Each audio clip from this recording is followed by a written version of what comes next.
Dream high foundation और walk educate ने शिक्षा जगत से जुड़े 18 व्यक्तियों को doctor Sarvepalli Radhakrishnan excellence award से किया सम्मानित। सूरत शिक्षा के क्षेत्र में महत्वपूर्ण योगदान देकर बच्चों का भविष्य संवारने वाले स्कूलों के प्राचार्यों, शिक्षकों और ट्रस्टियों समेत शिक्षा क्षेत्र से जुड़े कुल 18 व्यक्तियों को doctor Sarvepalli Radhakrishnan excellence award से सम्मानित किया गया।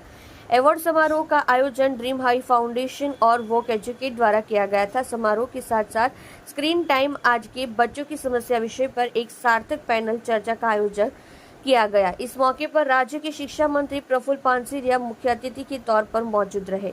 वहीं 9 विशिष्ट अतिथि नवल राठी, मैक्सवेल मनोहर, दीपक राजगुरु, मोनिका शर्मा, सीए रवि छावरिया, अमित खंडेला, सुभाष डावर, महेंद्र तायडे, सीए अमित सुमानी भी उपस्थित थे।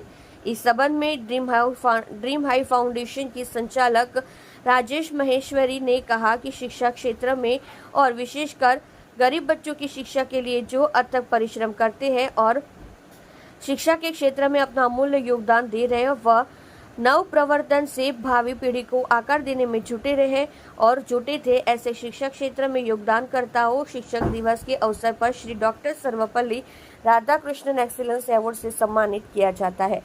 वर्ष 2016 की इसकी शुरुआत की गई है और हर साल यह अवार्ड समारोह आयोजित किया जा रहा है।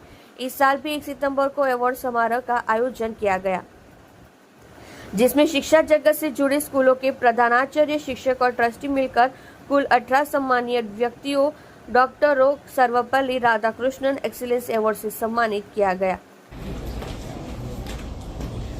डॉक्टर राधाकृष्ण सर्वपल्लीना नामथी આજે એવોર્ડ પ્રાપ્ત થવાનો છે, ત્યારે એ નામ જ આપણા માટે કાફી છે અને એ નામના હિસાબે મને આવવાનું વધુ ઈચ્છા થઈ।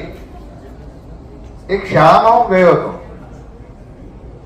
નચિકેતા વિદ્યાલય। મેં બાળકો સાથે વાર્તાલાપ કર્યું, નચિકેતા કોણ હતું? તો દીપકભાઈ એક પણ બાળકે મને જવાબ નહીં આપ્યો, નચિકેતા કોણ છે? નામનો એ મહિમા પહેલા આપણો ઇતિહાસ અતીતને જોરદાર રીતે યાદ કરીને બાળકના મસ્તિષ્કની અંદર નાખીએ કે જે સ્વામી વિવેકાનંદે વર્લ્ડ રિલિજન્સ કોન્ફરન્સ ઇન શિકાગોની અંદર એક ગર્જના કરી હતી, if you give me 100 Nachiketa and I shall change the world। મને 100 નચિકેતા કોણ હતા? આજે આપણે ભણાવવાનો સમય છે।